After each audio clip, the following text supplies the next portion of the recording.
You look lonely.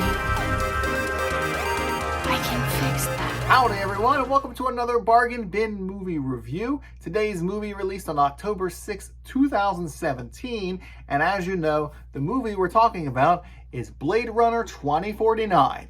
30 years after the events of the first film, a new Blade Runner, LAPD Officer K, unearths a long-buried secret that has the potential to plunge what's left of society into chaos.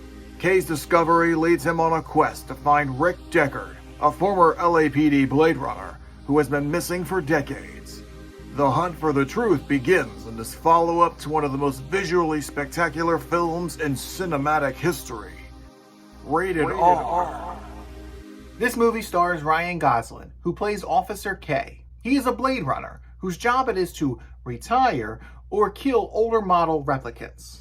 While I was watching this, I realized that I haven't seen Ryan Gosling in anything aside from The Fall Guy and Barbie, which is pretty crazy considering he's been in the entertainment industry for over 30 years. Ryan plays K very human, even though he's a replicant. You can see his character trying to be stoic when more emotional sequences come up. As the movie progresses, his facade cracks, and it becomes more emotionally charged. I will say that this performance really impressed me, so kudos to you, Ryan Gosling. Harrison Ford reprises his role as Rick Deckard from the 1982 film Blade Runner. While I understand that Harrison Ford is a Hollywood legend, I gotta say his performance in this movie was not that impressive. I do think that part of that is because he wasn't given much to really work with. He was very much a supporting character despite receiving top billing. What we do get is his signature gruffness and grumbling of his lines. It was okay, but not really moving. The supporting cast was mostly great too. Robin Wright plays Lieutenant Joshi, K's superior officer. While her job is to eradicate replicants, she seems to have a soft spot for K. Ana de Armas plays Joy, a holographic computer program partner. She acts as a romantic interest for K. De Armas does a great job of bringing her artificial character to life. And then we have Jared Leto, who plays Neander Wallace, the creator of the new Replicant series. He views himself as a father of a new generation, a savior of mankind. But it's quite obvious that he's very self-serving and very full of himself. His language is verbose and over the top. I think Jared Leto was the perfect casting for this part because this is how he acts in real life. But for this film, he was my least liked character.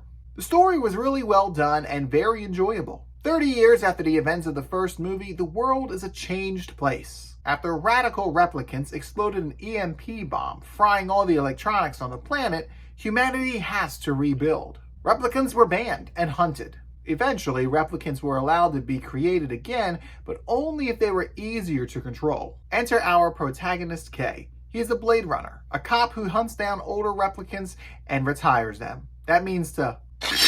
Although he is also a replicant, albeit a newer model. K stumbled upon a mysterious replicant skeleton that appears to have given birth, something that is supposed to be an impossibility. This discovery sets the movie in motion, and the plot unfolds very nicely. I really enjoy the twists and turns and the expansion of the Blade Runner lore. Visually, this is a downright gorgeous film. The world still feels like the world from the previous movie, but a newer version. The after effects of the EMP bomb are felt and shown. The world has lost some of its glitzy sheen. A lot of characters are often seen using older and more mechanical technology, unless you're part of the 1% rich group and their environment is mostly unchanged.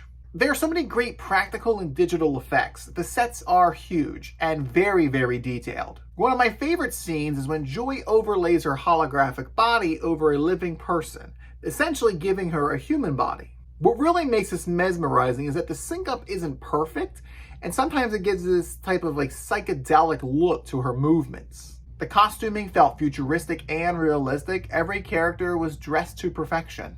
I liked how K's outfits felt very dirty and lived in. It really contrasted with some of the super clean, futuristic environments that he was in. This movie won 2 Oscars, one for visual effects and one for cinematography.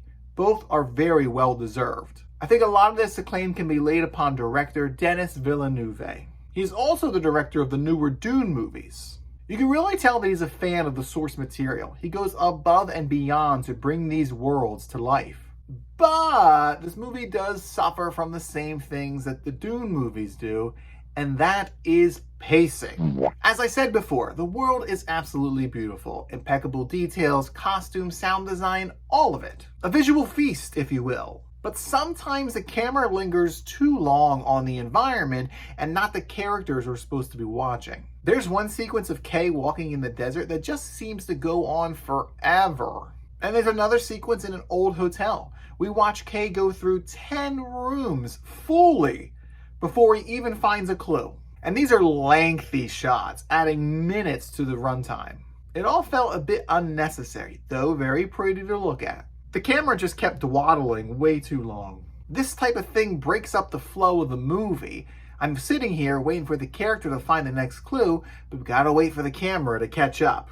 This movie is 2 hours and 44 minutes long, and frankly, it didn't need to be story-wise. A nice trimming of about 15 to 20 minutes would have been perfect. Not to mention that Harrison Ford doesn't even appear in the movie for an hour and 45 minutes, even with his top billing. I do appreciate that they weren't relying on his return for the whole movie though. But his appearance felt way too delayed. And once we got him, he felt underutilized. I wish he had more lines overall. I feel like he would have been a bit more vocal once Kay gained his trust. Overall, I definitely enjoyed Blade Runner 2049. Ryan Gosling really impressed me with his performance. It's a fantastic world to get lost in, even if the film did overstay its welcome a little bit. And that is why I'm giving Blade Runner 2049 a holographic 8.5 out of 10. I really wish I could have saw this movie in theaters, but maybe it'll be re-released at some point. Even though I thought the runtime was a little too long, I still watched all the bonus extended scenes and prologue stories. So, did you see Blade Runner 2049? If so, retire to the comments down below and give me your report. And please like and subscribe so I can continue with my mission parameters of bringing you genre-defining content just like this. Gremlin Lord out.